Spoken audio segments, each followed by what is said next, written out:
Kepala Kepolisian Republik Indonesia Jenderal Idham Aziz telah menerbitkan Peraturan Kapolri Nomor 4 Tahun 2020 tentang pengamanan swakarsa. Dalam aturan itu disebutkan, PAM Swakarsa terdiri dari Satpam, Satuan Keamanan Lingkungan, dan kelompok kearifan lokal. Dalam pasal 3 dari Perkap itu disebutkan, PAM Swakarsa bertugas menjaga keamanan dan ketertiban lingkungan secara swakarsa guna mencegah terjadinya gangguan keamanan dan ketertiban. Perkap itu juga mengatur perubahan warna seragam Satpam menjadi coklat. Warna itu mirip seperti seragam Polri. Seragam baru Satpam nantinya juga akan dilengkapi dengan pangkat layaknya anggota Polri. Dalam pasal 19 disebutkan, golongan kepangkatan anggota Satpam meliputi manajer, supervisor, dan pelaksana. Karopenmas Divisi Humas Polri Brigjen Awistiono menyebut, warna seragam Satpam yang dibuat mirip polisi dapat menimbulkan kedekatan emosional, serta menumbuhkan kebanggaan dalam diri setiap anggota Satpam. Menumbuhkan kebanggaan Satpam sebagai pengemban fungsi kepolisian terbatas. Yang ketiga, memuliakan profesi Satpam. Dan yang keempat, menambah penggelaran fungsi kepolisian di tengah-tengah masyarakat. Ketua Komisi 3 DPR Herman Heri setuju jika polisi melibatkan partisipasi masyarakat dalam menjaga Kamtipmas. Namun dia meminta polisi melakukan pengawasan ketat sehingga tidak muncul arogansi atau persekusi atas nama PAM Swakarsa. Polisi tetap harus menjadi pengarah utama dalam mengawasi pelibatan PAM Swakarsa dan Satpam ini, kata Herman Heri seperti kami kutip dari kompas.com. Sementara Komisi untuk Orang Hilang dan Korban Tindak Kekerasan atau Kontras mengkritik peraturan tentang PAM Swakarsa yang dikeluarkan Kapolri. Koordinator Kontras, Fatia Maulidianti menilai PAM Swakarsa bisa menimbulkan konflik horizontal antar masyarakat. Dan yang kedua, sebenarnya pembentukan swakarsa ini justru akan melegitimasi kesenangan lainnya dan juga konflik horizontal yang dimana sebenarnya akan menimbulkan sebuah ketakutan baru di tengah masyarakat. Dan ini pelibatan PAM Swakarsa harus diikuti pengawasan yang ketat, sehingga kehadiran mereka benar-benar bisa memberi rasa aman kepada masyarakat. Tim Liputan Kompas TV. Saudara, apa dampaknya jika Satpam diberi seragam hampir identik dengan polisi? Dan apakah efektif pelibatan PAM Swakarsa untuk ikut menjaga keamanan dan ketertiban? Untuk membahasnya sudah terhubung dengan mantan Kepala BAIS atau Kepala BAIS 2011-2013, Laksamana Muda Purnawirawan Soleman Ponto, dan anggota Komisi 3 DPR dari fraksi P3, Arsul Sani. Selamat malam Bapak-Bapak. Selamat malam. Ya, Selamat malam Pak Asrul. Waalaikumsalam warahmatullahi wabarakatuh. Iya, saya ke Pak Arsul dulu. Pak Arsul, Anda wakil rakyat yang terkait dengan mitra kepolisian Polri. Apa yang kemudian bisa Anda sampaikan terkait ini?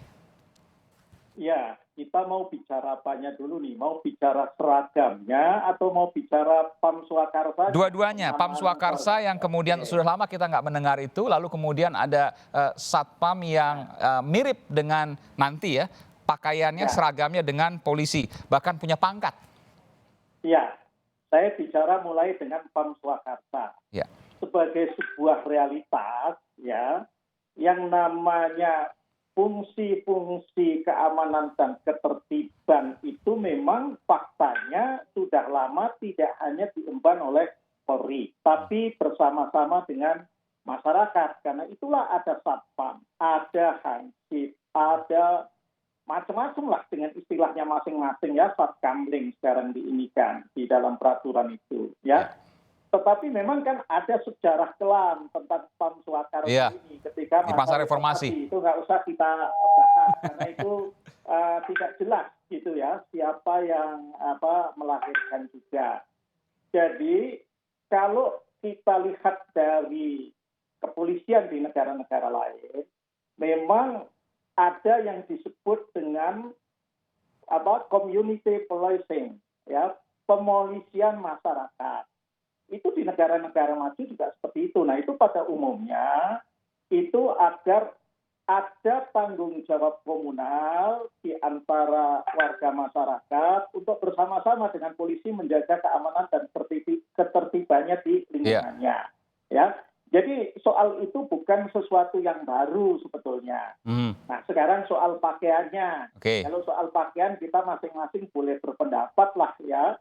Tentu yang nggak setuju kita hormati juga gitu ya. Karena memang ada concern juga, ada kekhawatiran. Ini kalau seragamnya sama, nanti belagak kayak polisi beneran. Oke. Gitu kan. Ada potensi misuse of power di sana. Yaitu kita hormati karena itu sebuah kekhawatiran. Apakah itu akan terjadi atau tidak? Ya nanti kita lihat.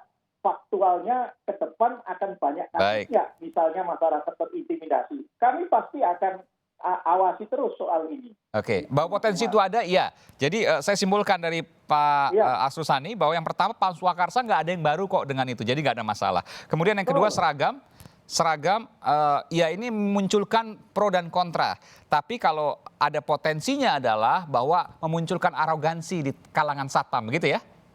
Ya, begini, ada kekhawatiran di elemen masyarakat sipil seperti itu. Nah ini harus jadi atensinya pimpinan Polri, saya kira. Baik. Ya, sorry. Baik, saya ke Pak Soleman Ponto. Pak Soleman, betul soal dua tadi. Yang pertama, Pam Swakarsa nggak ada yang harus dikhawatirkan karena memang itu sudah lama, kemudian nggak ada hal-hal yang mengkhawatirkan di situ. Terkait dengan soal seragam ya nanti kita lihat.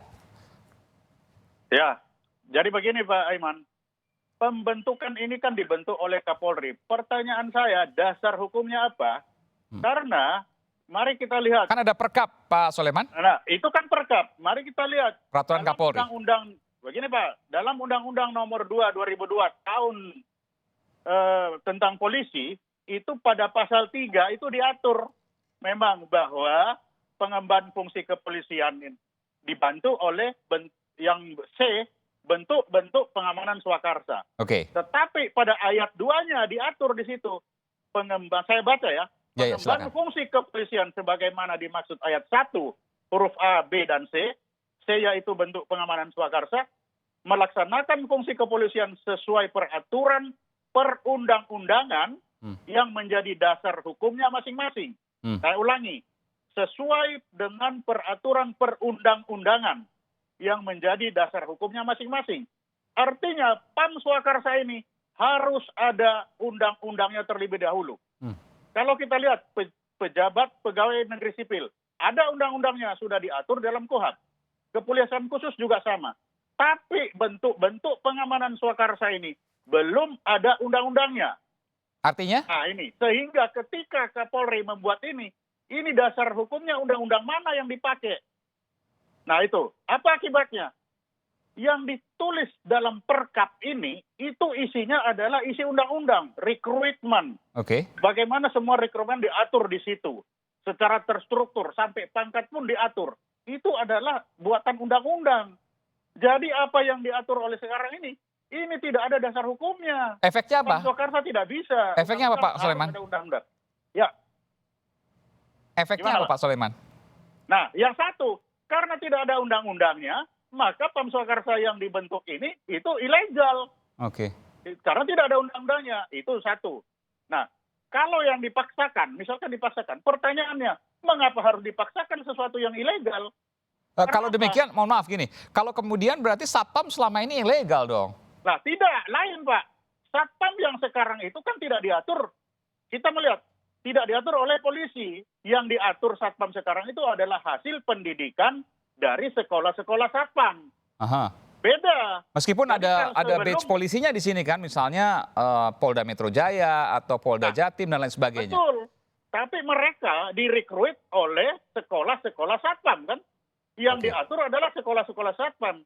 Sehingga yang dikendalikan oleh polisi itu adalah kapabilitasnya.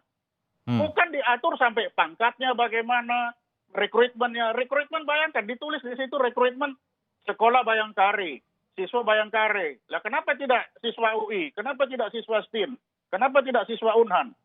Nah, itu apa dasarnya? Oke, saya menangkap apa yang Anda maksudkan. Tapi saya ingin tanya, apa sih yang Anda khawatirkan dengan ini? Nah, yang pertama, karena tidak ada undang-undangnya, ada pemaksaan. Pemaksaan dibentuknya Satpam Swakarsa yang terpusat. Dari mana saja terpusat? Rekrutmennya ini BUPJ, BUJP. BUJP harus di bawah rekomendasi para Kapolda. Kapolda di bawah Kapolri. Sehingga apa? Hasilnya Satpam Swakarsa ini akan terkontrol, terstruktur dari atas sampai bawah, di bawah kepolisian. Nah, ini apa artinya? Kita lihat lagi. terstruktur dari atas sampai bawah. Pakaian disamakan sama dengan polisi. Punya kepangkatan, punya wilayah penugasan. 4 ini terpenuhi. Jadilah dia menurut hukum humaniter kombatan, menjadi pasukan. Nah, ini gampang sekali dikendalikan. Kalau ini sudah di pasukan, akan terjadi kemungkinan yang dibilang dari Ibu tadi, yang dari Komnas HAM atau dari Kontras, bahwa apa yang gesekan horizontal ini sangat mungkin terjadi. Kesalahan-kesalahan yang akan dilaksanakan oleh para Satpam Swakarsa ini akan dirasakan nanti oleh polisi yang benar itu tadi. Apakah kita akan mau nanti Ciracas 3 akan terjadi kalau begini ceritanya ini? Ini jangan sampai gara-gara ini dia akan tarik ke atas, pakaiannya sudah sama. Sehingga sudah tidak bisa membedakan lagi mana polisi yang benar, mana polisi-polisian. Nah, ini yang tidak benar. Oke, nanti saya akan konfirmasi ke Pak Arsusani. Apa yang kemudian Anda sampaikan, nanti saya akan konfirmasi. Kita akan kembali saat lagi, saudara. Akankah ada kombatan baru seperti yang disampaikan oleh Pak Soleman Ponto, mantan Kepala BAIS, Laksamana Muda TNI Purnawirawan. Kita akan segera kembali saat lagi, saudara.